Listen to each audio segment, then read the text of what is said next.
हाय दोस्तों, ये heat and mass transfer का लेक्चर नंबर 19 है और इस लेक्चर में हम ओवरऑल हीट ट्रांसफ़र पर बेस्ड एक न्यूमेरिकल करेंगे। तो चलिए न्यूमेरिकल देखते हैं। देखिए, ये क्वेश्चन नंबर 12 है। यदि आप इससे पहले के क्वेश्चन देखना चाहते हो तो आप उन वीडियो को देख सकते हो। उन वीडियो का लिंक मैंने डिस्क्रिप्शन में दिया है। तो देखिए क्या है ये question. An electric hot plate is maintained eight a temperature of 350 degree Celsius and is used to keep a solution boiling at 95 degree Celsius. तो हमारे पास क्या है, एक इलेक्ट्रिक हॉट प्लेट है जिसकी हेल्प से हम एक सॉल्यूशन का टेम्परेचर 95 डिग्री सेल्सियस पर मेंटेन करके रखते हैं। तो देखिए ये जो नीचे क्या है, ये हॉट प्लेट है और इस हॉट प्लेट की सहायता से हम जो सॉल्यूशन है इसका टेम्परेचर 95 डिग्री सेल्सियस पर मेंटेन रखते हैं। The solution is contained in a cast iron vessel of wall thickness 25 mm। तो जो आपका सॉल्यूशन है वो किस में है, कास्ट आयरन के वेजल में है। तो ये आपका यहाँ से इस तरह से ये कास्ट आयरन वेजल है और इसकी थिकनेस कितनी है 25 mm। तो कास्ट आयरन की जो थिकनेस है ये कितनी है 25 mm। तो मीटर में कितनी रहेगी 0.025 metre. which is enameled inside to a thickness of 0.8 mm। तो जो कास्ट आयरन वेजल है ये वाला, इसको अंदर की तरफ से इनेमल किया जाता है और इसकी लेयर कितनी है 0.8 mm। तो इसे हम मीटर में कितना लिख सकते हैं 0.00008 मीटर। उसके बाद देखिए the heat transfer coefficient for boiling solution is 5.5। तो इसके लिए हीट ट्रांसफ़र कोफिशिएंट कितना है 5.5 किलोवाट पर metre square kelvin and the thermal conductivities of cast iron and enamel are 50 and 1.05 watt per metre पर kelvin respectively. Calculate the overall heat transfer coefficient and the rate of heat transfer per unit area. तो हमें thermal conductivity of cast iron दी गई है और enamel भी दिया गया है, इनेमल के लिए भी, और सॉल्यूशन के लिए हमें हीट ट्रांसफ़र कोफिशिएंट दिया गया है।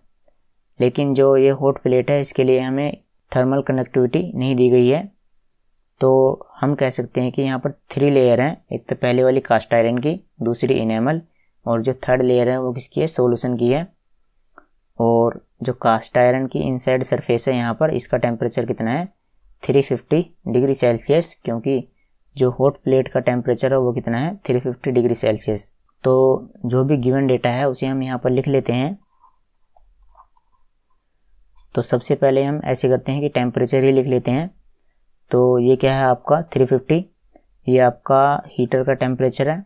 तो यह हीटर या हॉट प्लेट आप कुछ भी मान सकते हो। तो टी हीटर, यानी हीटर का टेम्परेचर कितना है 350 डिग्री सेल्सियस और सॉल्यूशन का टेम्परेचर कितना है वो आपका 95 डिग्री सेल्सियस है। उसके बाद देखिए thermal conductivity for cast iron कितनी है, ये है, देखो यहाँ पर दी गई है 50।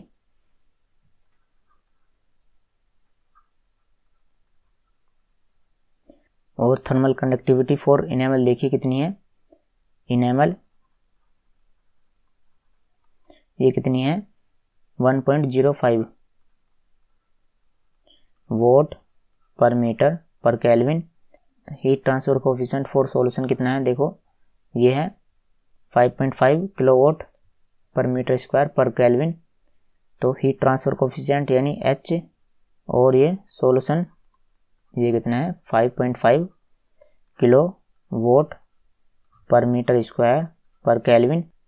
तो किलोवाट से हम इसे वोट में कन्वर्ट कर देते हैं तो क्या आ जाएगा, हम इसमें 1000 से मल्टीप्लाई करेंगे। अब ये किस में आ गया, वोट पर मीटर स्क्वायर पर केल्विन।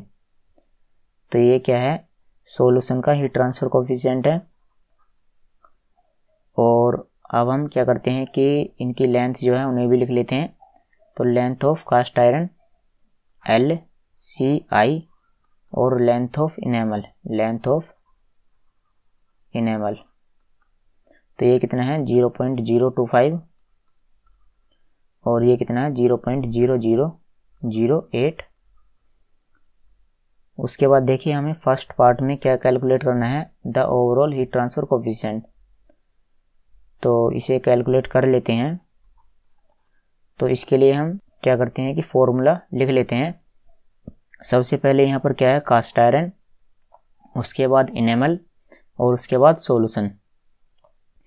तो यहाँ पर ओवरऑल हीट ट्रांसफर के लिए क्या फॉर्मूला रहेगा, देखिए सबसे पहले जैसे कि यहाँ पर कास्ट आयरन है, तो कास्ट आयरन के लिए फॉर्मूला क्या लिखा जाएगा, लेंथ अपॉन में थर्मल कंडक्टिविटी यानी L अपॉन K। उसके बाद यहाँ पर क्या है, इनेमल है, तो इनेमल के लिए भी क्या फॉर्मूला लिखा जाएगा, L अपॉन K। और उसके बाद यहाँ पर क्या है, सॉल्यूशन है, और सॉल्यूशन के लिए क्या फॉर्मूला लिखा जाएगा, 1 अपॉन में H। तो इनके जो भी सफिक्स में दिए गए हैं नाम उन्हें लिख लेते हैं। तो कास्ट आयरन की लेंथ को हमने किससे रिप्रेजेंट किया है, LCI, और कंडक्टिविटी को KCI। इसी तरह से इनेमल की लेंथ को L इनेमल और K इनेमल।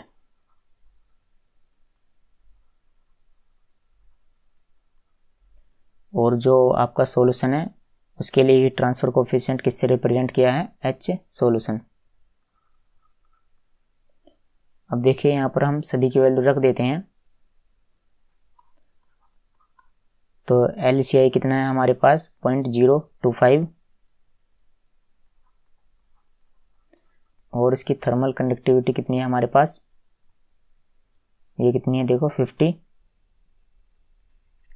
और लेंथ ऑफ इनेमल कितना है, ये रहा, ये कितना है 0.0008, और इसके लिए थर्मल कंडक्टिविटी कितनी है 1.05 प्लस 1 अपॉन सॉल्यूशन के लिए हीट ट्रांसफर कोएफिशिएंट कितना है 5.5, और उसे हम कितना लिखेंगे 5.5 इंटू 10⁻3।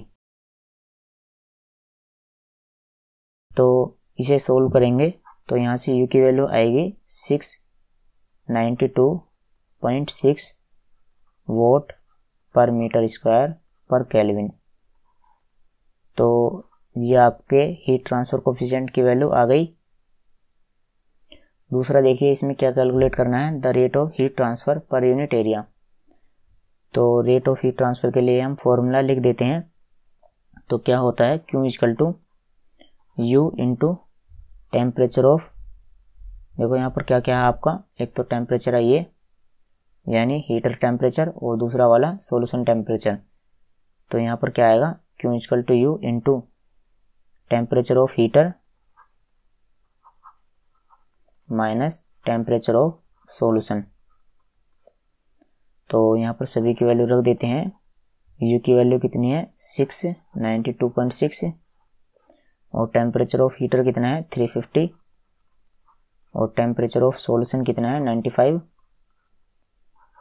तो यहाँ से Q की वैल्यू आएगी 17626.68 वोट पर मीटर स्क्वायर। तो इसे हम किलोवाट में चेंज कर सकते हैं। तो जो पॉइंट है वो आपका यहाँ से यहाँ जाएगा।